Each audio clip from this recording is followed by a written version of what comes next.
नमस्कार दोस्तों, आपका स्वागत है हमारे चैनल बाबा बेरोजगार न्यूज में। दोस्तों आज हम बात करेंगे जूनियर असिस्टेंट 5512 की, जो कौन सी ऐसी टिप्स का यूज़ करें जिसके द्वारा हमारा टाइपिंग निकल जाए।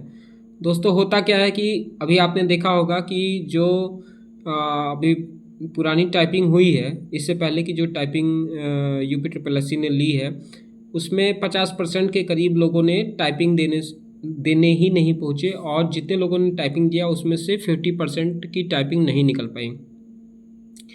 तो दोस्तों सबसे पहले हम आपको बता दें कि आखिर आपको टाइपिंग निकालना है तो उसके लिए आपको कौन से ट्रिक्स यूज़ करने होंगे।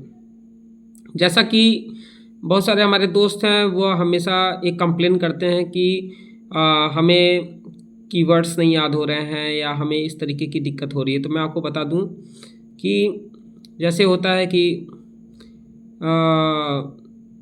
एक पैसेज आप ले लें, मतलब अगर आप मेरी बात माने तो आप एक पैसेज ले लें और उस पर आप लगातार प्रैक्टिस करते रहें। जी हाँ दोस्तों, जैसे होता क्या है कि आप किसी भी चीज़ को अगर आप याद करने की कोशिश करेंगे तो वो चीज़ याद नहीं होगी। टाइपिंग जो है वह प्रैक्टिस का खेल है। तो आप एक पैसेज ले लें और उसी पैसेज को आप बार बार उसकी प्रैक्टिस करें। उससे क्या होगा कि जब आप बार बार आप प्रैक्टिस करेंगे तो आपको स्पीड तो बढ़ेगी ही, कहीं ना कहीं आप एक ही चीज़ को बार बार कर रहे हैं तो उससे आपकी स्पीड बढ़ेगी, और आपको जो कीवर्ड कीपैड के जो वर्ड्स हैं, कीबोर्ड के जो वर्ड्स हैं, वो आपको क्या कहते हैं याद नहीं करने होंगे, वो ऑटोमेटिक आपके दिमाग में आ जाएंगे। दूसरी चीज़ है दोस्तों कि इसको कंसंट्रेशन आपको रखना होगा, क्योंकि जब तक आप टाइपिंग को सीरियसली नहीं लेंगे तब तक आप क्या कहते हैं, अगर आप सोच रहे हैं कि मैं टाइपिंग करके निकल जाऊंगा मेरा हो भी जाएगा, तो ये बहुत मुश्किल है। क्योंकि आपको ये पता है कि अच्छे से अच्छे बच्चे हैं जो कि बहुत अच्छा नंबर भी लेकर आए, लेकिन वो टाइपिंग में पास नहीं हो पा रहे हैं। तो आपको पूरी तरीके से कंसंट्रेट होकर काम करना होगा और लगातार मेहनत करनी होगी, तब जाके आप जूनियर असिस्टेंट जैसे एग्ज़ाम का टाइपिंग निकाल पाएंगे। और दोस्तों रोज़ाना प्रैक्टिस करें, रोज़ाना एक एक घंटा इंग्लिश टाइपिंग, एक घंटा हिंदी टाइपिंग करें। और अभी जो पैटर्न देखा जा रहा है एग्ज़ाम में, जो कि जूनियर असिस्टेंट का जब टाइपिंग होता है तो जब आयोग बुलाता है तो मैक्सिमम बच्चे इंग्लिश में फ़ेल हो जाते हैं। अब दोस्तों बहुत सारे लोग हैं जो कहते हैं कि हमने बचपन से कीबोर्ड चलाया है तो उसमें इंग्लिश का मुझे याद है, मुझे तो बहुत आसान लगता है। लेकिन दिक्कत यही होती है कि जब आप आयोग आपको टाइपिंग के लिए बुलाता है तो आप इंग्लिश में ही फ़ेल हो जाते हैं। तो हिंदी टाइपिंग तो लोगों की निकल जा रही है, लेकिन इंग्लिश में, जो कि एक बहुत चिंता का सबब है, इसीलिए इंग्लिश टाइपिंग को सीरियसली लें। और दोस्तों सबसे इम्पॉर्टेंट जो चीज़ है वह यह है कि बैक स्पेस का यूज़ ना करो। जी दोस्तों, ये इसलिए मैं कह रहा हूँ क्योंकि बार बार क्या है कि आपकी जितनी भी कमियाँ हैं वो ठीक है, आप गलत हो जा रहे हैं, अच्छी बात है, कोई दिक्कत की बात नहीं है।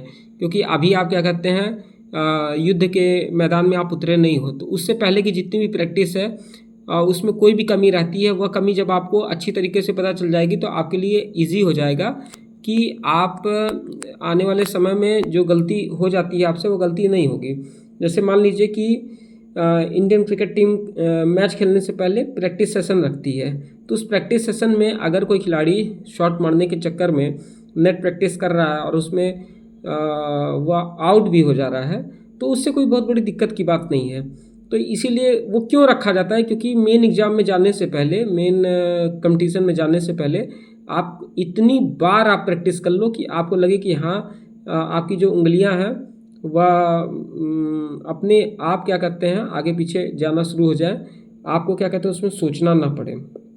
मतलब होता क्या है कि ये जो हमारी उंगली होती है, जब इसकी जो मसल है उसका कंसंट्रेशन आपके माइंड के साथ बन जाता है। ये रोज़ाना प्रैक्टिस करने से होता है। और इसीलिए बैक स्पेस मैं इसलिए कह रहा हूँ क्योंकि गलती हो जाए तो हो जाए, कोई दिक्कत नहीं है, लेकिन गलती को सुधारना नहीं है। गलती में देखना है कि हम कहाँ गलती कर रहे हैं, इससे हमें पता चलेगा कि हमारी कमियाँ कहाँ हैं। और दोस्तों ओवर कॉन्फिडेंस में ना रहें। ऐसा देखा गया है कि बहुत सारे लोग हैं जो कि ओवर कॉन्फिडेंट रहते हैं और सोचते हैं कि मेरा तो निकल ही जाएगा, और थोड़ा बहुत स्पीड आने लगता है तो उन्हें लगने लगता है कि अब तो मैं पक्का 100% मैं निकाल ही दूंगा। लेकिन ऐसा देखा गया है कि जब आयोग आपको बुलाता है तो वहाँ पर जाकर आप फेल हो जाते हो।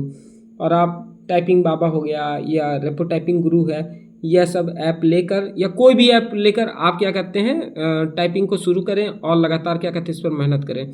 इसी उम्मीद के साथ कि आप मेहनत कर रहे होंगे और लगातार टाइपिंग के साथ जुड़े होंगे, और भी जो अपडेट होगा जूनियर असिस्टेंट से संबंधित मैं लेकर आऊँगा। इसी के साथ मैं अपनी वाणी को विराम देता हूँ। जय हिंद, जय भारत, जय मातृभूमि।